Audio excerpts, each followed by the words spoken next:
What's up, y'all? Welcome back to the channel. I'm Dylan. I'm Jalen. What we got today? Today we got our review of Godzilla vs. Kong, right? Yep. Now, this was a good one. Oh yeah. Now, I don't know if this might be some recency bias or maybe just my bias with Kong. Cause, I love me some Kong. He's like the underdog, and I like a good underdog story. Maybe a little both. But I think this one might just be my favorite out of all of them. I think it might just be. I can see why. Yeah. We'll get more into that a little bit later. But before we hop into this, y'all make sure y'all thumbs the video up, subscribe if you like the channel, and hit that bell button for all notifications. So yeah, let's start with the story real quick. The overall story I would say, is pretty simple for the most part. Yeah. Not really nothing too complicated. Right. It kind of just opens up with Kong. He's, living in, what is it? Hollow Earth? Yeah. I was about to say Middle Earth, but it's close to it.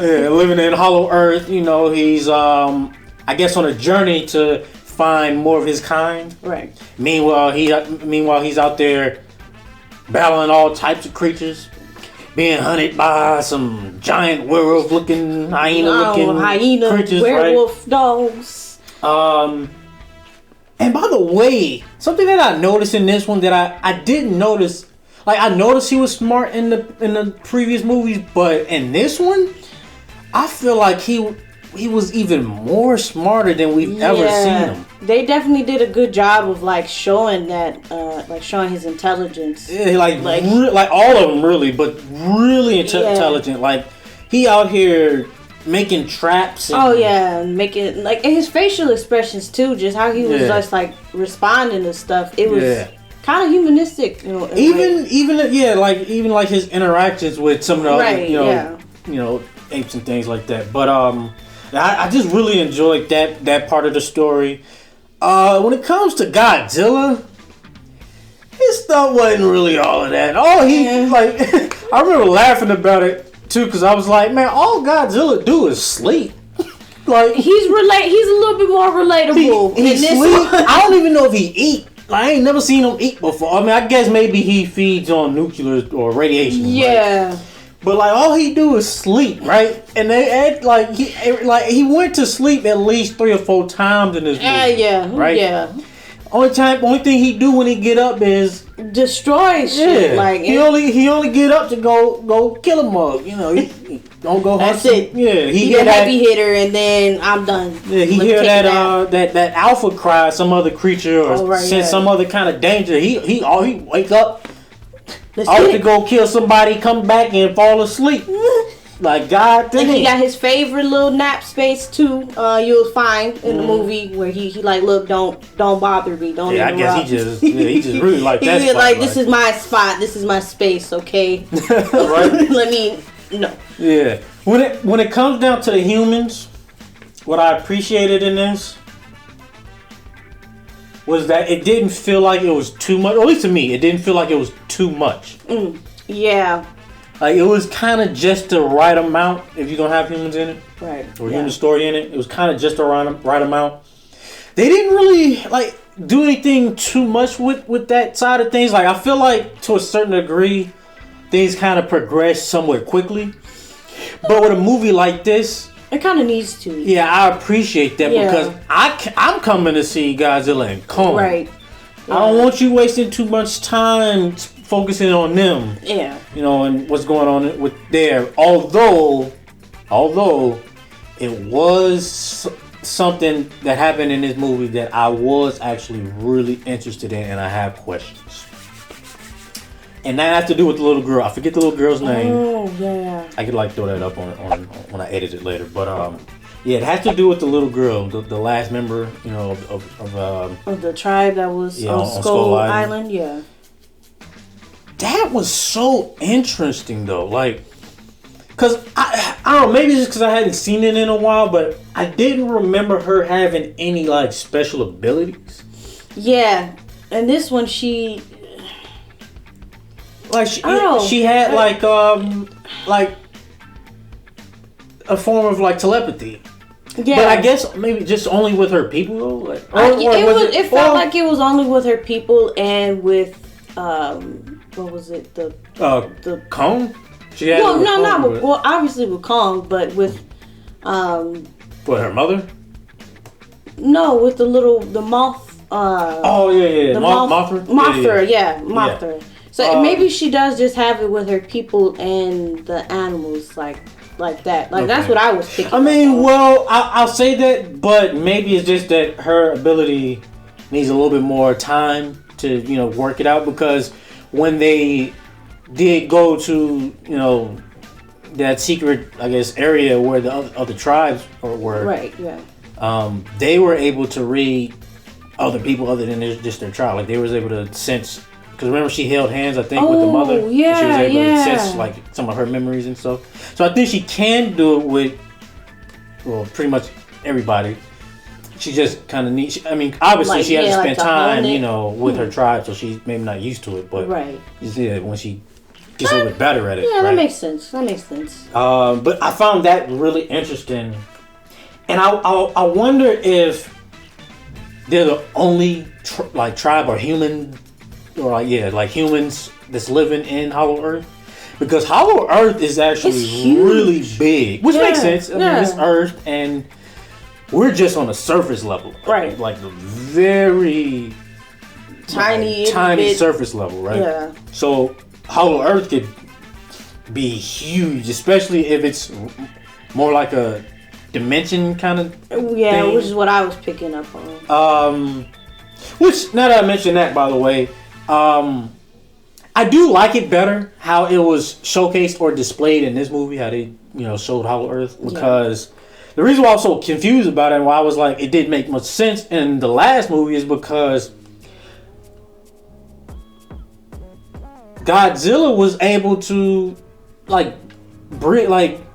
use his, super breath thing and blow a hole through the earth to get to home, if you remember. Oh yeah. But in order to do that, you have to go through these portals or whatever, and that's what it was like in this movie. So, so that's why I was confused about that. Like, how is he able to just blow a hole through just regular Earth? And I know that has to be super far. Yeah. So that seems really dangerous. But how is he able to just do that? Right. But the way they do it and handle it in this movie, I appreciate it and I like it.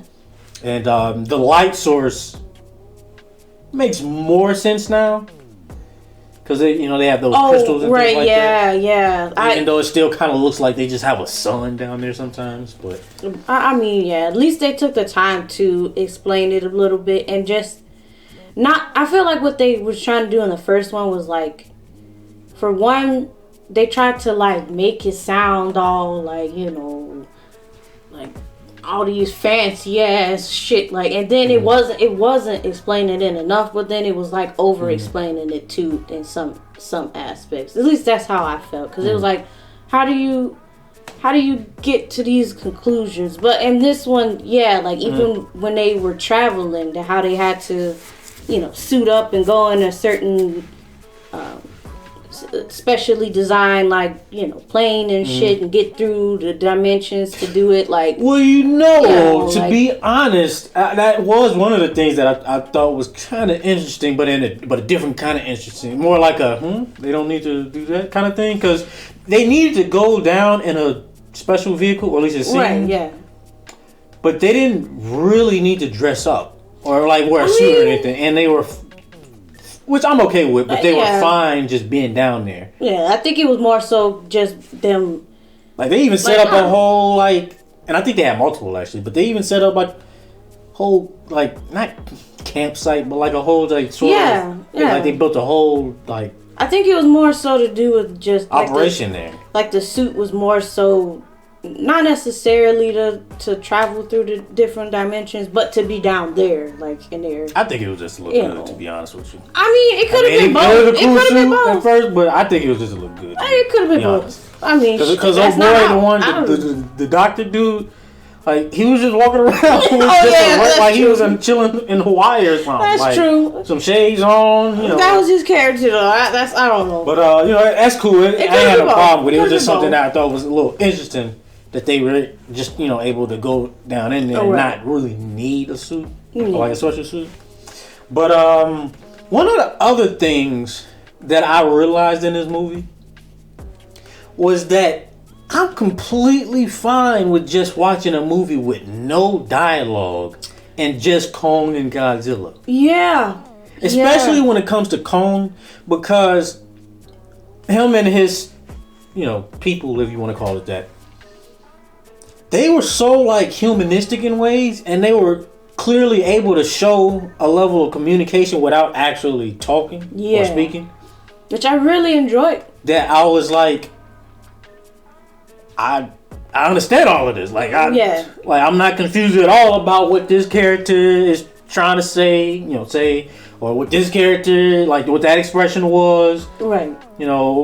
That character was laughing, right? Like he knew what he was laughing about, right? Yeah. But if they did want to, show some level of communication, I mean, Kong knows sign language, so he could just teach everybody sign language. That's another thing that I actually really enjoyed, that they put. I felt like they used more ASL or sign language in this movie, and I didn't know. I don't know why, but I didn't actually think that the actress was like hard of hearing or deaf in real life. I thought she just. I think I knew. Yeah, I didn't know that. So, is she? Or at least because I seen her on an interview and she was still like speaking in sign language. Okay. So I was like, oh, so I thought that was cool too, that they got an actual person who who's deaf that can do sign language. Like that's another aspect of them putting in stuff that we don't need. We don't really need a lot of dialogue, like you said. Like if you have sign language, if you have the facial expressions and stuff, it just brings another set. Like it just brings a whole nother level of things to it that I enjoy. Yeah, it's just one of those things where it's like 10 years ago or so, whenever the first Godzilla came out, like of this. It was 10 years ago? I don't know when it was, but it feels like it was probably at least 10 years ago. Okay. It probably was. Maybe. If not longer. A couple years shy. When the Godzilla movie came out, obviously, I know that they didn't really believe in it enough to just show monsters for the most part, so that's why they threw in so much of the human aspect of it. And then to skip this many years later, and I can watch a movie like this and be like, I could literally watch a whole movie with just them and no humans talking whatsoever. And it would be don't get me wrong, I'm okay with you having some humans in it, but just understanding, I'm not coming to see y'all. Like, you gotta balance it, which I think they did a good job of balancing the human and all of the, Godzilla and Kong. They did a better job in this one. Now, if you can make the human story and aspect interesting, like they did in here, because I liked the corporation of the little girl and, her tribe and everything. If you can make that interesting, then that's a plus. But, just understand that I'm not really coming to see you, because to me, you're not the main cast member or members. Yeah. I mean, they get it. They get main cast member, especially in this movie, is Kong and Godzilla and Scar King and all of them, right? And Baby Kong. Oh, we can't forget about Baby Kong. And Baby Kong. I loved him. The introduction to Baby Kong, I was not expecting that to go that way. At all. I thought it was going to be more of a, just kind of a, he meets him, like Kong meets him, and then, maybe he's a little scared of him, but then they, he takes him back to whoever and they kind of just bond or whatever. But the way that they met, I didn't expect him to just attack him like that. Yeah, he was like, it was like the I was like what the when the Hulk was like swinging Loki in the Avengers, it was like that. I was like, what is going? Wait a minute, stop the press! You really out here swinging babies like that? And it survived? Yeah, because Kong is strong. Oh yeah, Kong is strong. He could easily kill Baby Kong. And I honestly feel like maybe he isn't, but I feel like Kong might actually be special, like where he came from might actually be special, because that's one of the other kind of like questions I have, like in this movie after watching this movie, you know, because I'm wondering after watching this, how did Kong and his family or whatever stay on Skull Island? Wait, and why were they there and not like was it a special reason? I think in that one part where they were showing like the murals and she was kind of reading like, you know, they're supposed to be the protector, Godzilla and Kong and stuff. Well, maybe like he comes from a family of like, you know, special kind of like protectors of it, you know, because that's what I was getting, like if that's the case, what I was wondering, but know? I think as far as what I remember, I think what it was saying or what she was saying was that they just in general, not just Kong or like a prophecy kind of Kong type, but they just in general were the protectors, or like more so the protectors of humankind. Like all of them, like all of the Titans in general are like she was saying are protectors of nature. Right. But the monkeys or apes or whatever, you know, they were more so the protectors of humankind. And that's why they had this sort of relationship with humans. Well, I don't know. I mean, Godzilla doesn't really have that kind of relationship. Like God, and that's why Godzilla sometimes seems like a savior, sometimes seems like a villain, because he really doesn't care. Yeah, like, he just there. Again, going back to what I was saying earlier. All he want to do is all of those people. And when he get up, he ready for the smoke. He don't want nothing else. If you in his way, get out the way. Go. There's no saving. That was another thing. He was breaking up bridges and buildings. People died in this movie, and nobody. Like I'm like, get out the way. Like y'all need to be. I mean, I don't even know if you can get out the way quick enough, to be honest. There's no... Like, once Godzilla's on the move, and he fast now in this movie. Yeah, once he's on the move, well, all of them kind of really, but once he get on the move... It's over. It's a wrap. Like, the only chance you have is if he's on the other side of the planet, but he still gets there fast. Right. And they can't even do an emergency, like, evacuation. It don't matter if you're trying to drive away... You might not even be safe flying away. This man was causing tsunamis. Like, I don't know. I know. It was not funny, but it's funny. I remember. I'm like, God dang, how many people are alive after this? Because like Kong, you know, or not Kong, Godzilla been taking out. Yeah, whole cities. But no, I mean like he's been taking out like just a bunch of monsters in general ever since he woke up. You know, and I don't know how much time has passed since the last movie, but in between that time, it just seems like he's just been taking out a lot. They did make it seem like that, yeah. And each time he does that, you know, he's causing damage, especially like radiation damage. Right? Yeah. So I'm wondering, like, how many people didn't die? Like, are we about to go into some sort of extinction or something? Like. It don't seem like it at the same time. It seemed like that's where it's headed. Right. But yeah, I really enjoyed Kong's aspect in this a lot more than what I did in the last one. Like I enjoyed Kong's parts, but you know, because it was a Godzilla versus Kong, you know, that was like the main kind of, you know, aspect to it, right? Right. And I felt like Kong wasn't really ever a threat. Like he didn't really, like it was more one-sided to Godzilla.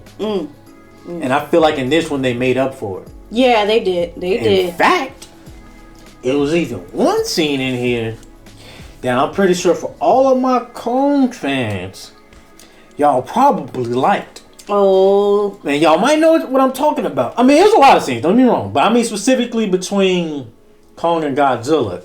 When they first met up. You know what, by the pyramids? Yeah. Oh, yeah. By the way, they destroyed pyramids. That's another thing.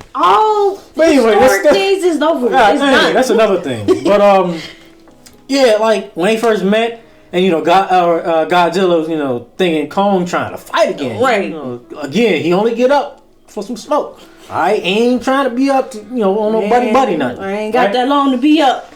And Kong over here trying, hey, I'm not trying to fight with you. Like, come on now, like, right? Like, chill, right? Hold on. So then eventually he just got enough of it, and he socked the hell out of Godzilla. I'm like, oh shit, and knocked him. Really? He gave him a haymaker and knocked him down. Oh hell yeah! Then he kept on blows. Started dragging Buddy like, oh wait a minute. But even before he dragged him, I'm like, when he knocked him down and started throwing them blows, I'm like, that's a Kong that we didn't see in the last one.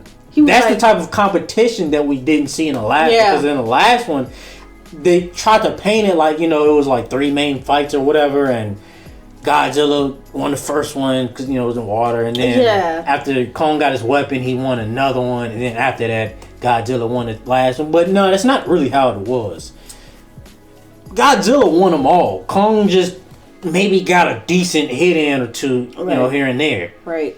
But Godzilla won them all, so I was like, it never felt like it was really a fair match. Well, in this one, he was like Mike Tyson, like he was, he was getting them blows. But he been getting that experience in fighting, these other monsters, and so making all these traps and stuff. So he know. But that let me know though that if it came down to it, and they really had to go again, he was about it. He was gonna be about Kong it. Can really do it. He can really take them out. Now they did obviously, have Godzilla come back and nearly beat him again or kill him again. Which is something I noticed, Godzilla tends to if he didn't have that fire breath, that radioactive breath, I don't think he'd be the king. Yeah. Like that. Like, he'd be king. He's still tough. He's strong too. Didn't he body slam Kong? Yeah, he did. He got a few in. He's strong and he's fast. But that radiation saves him a lot. Oh yeah. Like, and I remember thinking that in his first couple movies, because like it was like when he was fighting King Ghidorah and whoever he fought the first one, I forget. Like that radiation breath, and that saves him a lot, right? And without that, like, I don't know. I think Kong would just, I don't know, because he can fight. But I like that they included that because it makes it feel like they're more equal. Yeah. Because, if you gonna have them go up against each other or like be, competitive or rivals, they gotta feel like they really rivals. Like, it can't just feel like, oh, they rivals, but no, Kong really can't stand a chance. Like, don't make it like that. No, hold on. Don't make it like that. Get your facts straight. Now let's go to Scar King. I really enjoyed Scar King. I did. He had a nice kind of like vibe to him, like his personality. Like, you actually could feel his personality. Yeah. And again, this goes back to what I was saying earlier about I can watch this without no dialogue because I could clearly he was very distinctive. Like, I could clearly feel what kind of character and what kind of villain he is, and how smart he is. Yeah. With no dialogue. I like that too because it kind of reminded me a little bit of like Planet of the Apes. How they just like you could see like their mannerisms, their facial expressions, all that stuff like come together and like Caesar, obviously is the top. He's the leader of the stuff, and ain't nobody gonna try and go against him. Or when you try, like you're gonna get to face the consequences. But a little bit more, like it gave more of that. Like it was just gritty. Like, you could feel the grittiness. You could feel like the fear that he instilled in the rest of the apes, and it was like. Yeah, I like his whip weapon too. Oh yeah, like the little whip with the little crystal on it at the end. I wish that his fight, like his first fight with Kong, was a little bit longer. But that's not really a big deal because of what happened after that and what it revealed that that Scar King was keeping hidden. Right. Was basically another Godzilla. What they call? Yeah, Godzilla. Yeah. I don't remember the thing's name. But he was like the ice version of God. I don't know if it was a he or a she. Or she or he, whichever. Part of me was like, it was going to be or should be a she, for Godzilla. But then Godzilla has this thing with Mothra, which I don't really understand, if I'm being honest. But he has this thing with Mothra, so maybe not. I don't know.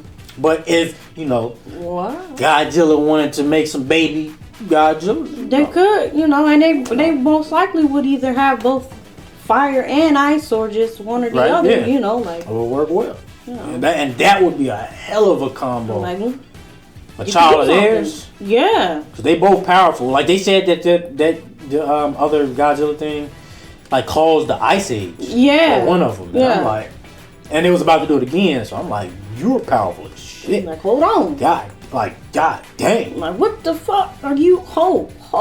Like, what are they hiding back there? Like, I don't know. But yeah, I really enjoyed this, and I really enjoyed Kong and Godzilla working together and teaming up to fight the other two. Like, this was just a fun movie all the way through. Just a really solid, fun movie. I'm really curious as to what's next. It didn't have a post-credit scene or mid-credit scene. If any of y'all that might be wondering, that haven't maybe seen it. But I would love to see another one. After this one. Because, like, after the last one, I was a little bit like, I'm a little disappointed with how they handled Kong. And if they're just going to treat him like this, then I don't know if I want to see any more team-up movies or anything like that. Because it's just going to be like, well, Kong is always going to be second wheel. And not really a rival, right? Sort of a little bit like that Goku and Vegeta type thing. A little bit, Yeah. Just a little bit, But after this one, I'm like, you know what? No. I want to see another solo Kong movie. We really need to see that. We can see another Godzilla movie too, but Godzilla is not quite like Kong in a sense where he's like very humanistic, so you can really understand a lot of things. Right. So you probably gonna have to do more human, storylines. Yeah. But I would love to see another Kong movie, and I would love to see another team-up movie. I would love to see just more monsters in general. Like, it was one thing, and you can see it in one of the trailers if I remember, where Kong was like, when he was first entering like that place with the other apes and things like that, and he was following the baby Kong. Yeah, He walked over like a bridge, but the bridge was like a big giant skeleton. Oh, yeah.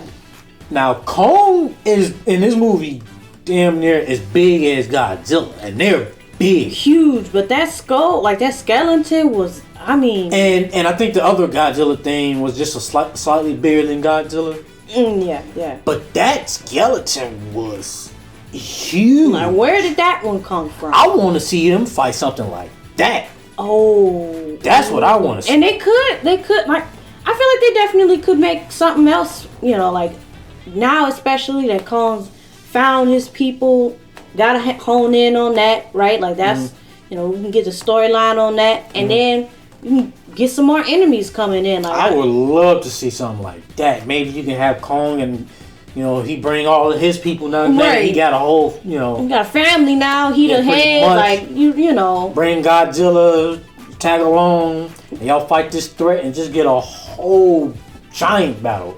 And I still want them to combine something like Pacific Rim in this. Oh, I would love that because then that would make it where you can bring in the humans and they can be a part of it, and it can be fun, it can be action packed, it can be great. Yeah. Can you imagine that? Then they could redeem Pacific Rim, because I don't think that last movie the last one didn't do well. I didn't even watch it. But I watched the first. I ain't watched the second. But can you imagine that? Like, you got some Jaegers, Godzilla, Kong, and all his people.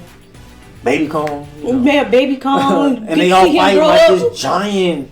Just huge. I don't even know what type of creature it looks like. Cause it's just a skeleton. I just know it was big as hell. Right?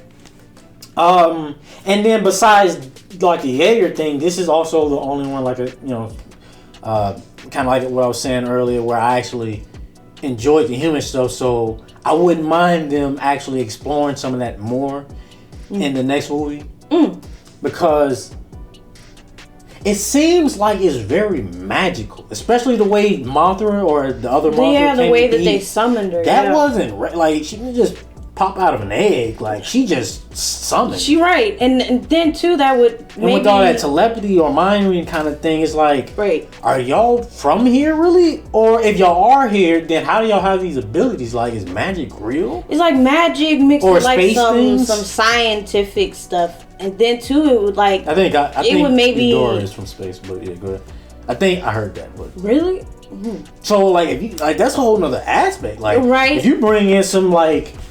other alien or things from other dimensions, sort of like Pacific Rim. Right. Then that just opens up a whole nother possibility. And like maybe these tribe people, like maybe they're part human, part celestial beings or whatever. So it'd be like maybe you could, explain a little bit more of like why they all have telepathy and why, like they have a connection with the crystal and the, all of this stuff. And also the girl's powers, like maybe it would dive more like in the depth as to why she was the only one that could summon her too. Because it's a lot. It's a lot that it's a lot that they can do, and it's a lot that I would love to see them do after this one. Yeah, but I think that was pretty much it. I didn't really have any negatives, to be honest. I don't have any negatives. Yeah, no. I thought it was a really fun movie from start to finish. And yeah, I just enjoyed it. It's a fun movie. Yeah. Y'all should definitely check this one out. Did you have any? No, I mean, I thought it was pretty simple. I thought they did a good balance of the humans and, the apes and Godzilla. Like, it was really fun, like you said. Like, there was a lot of aspects. I was like, oh, dang. Like, wait a minute. And make sure y'all go see this in theaters. Oh, at least once. Yeah, at least once. This one deserves to be, you watching some big giant monsters battle, you need to see this on a big giant screen with a big giant sign. Right? And ultra scenes if you can. Make you comfortable, get you some snacks, lay back, enjoy the movie because it's worth it. It's worth it. It's a fun one, y'all. And if y'all like the last ones, y'all gonna like this one for sure. Yeah. I'm gonna go ahead and grade this thing and I'm gonna give it a 5 out of 5. Yeah. I'm gonna give it a 5.2. I'm gonna give it a 5.5. Hey, hold on, man. You gonna give it some extra credit? I'm gonna give it some extra credit because I think that they redeemed themselves from the first movie. I'll meet you halfway. I make it a 5.5 too. All right. We on agreements. Like I said, I enjoyed this one. I really did. Especially with it being Kong heavy. Like, yeah. Maybe I'm biased. Maybe I'm not. I don't know. Y'all tell me. Y'all let me know. And until next time, y'all. Peace out. Peace out.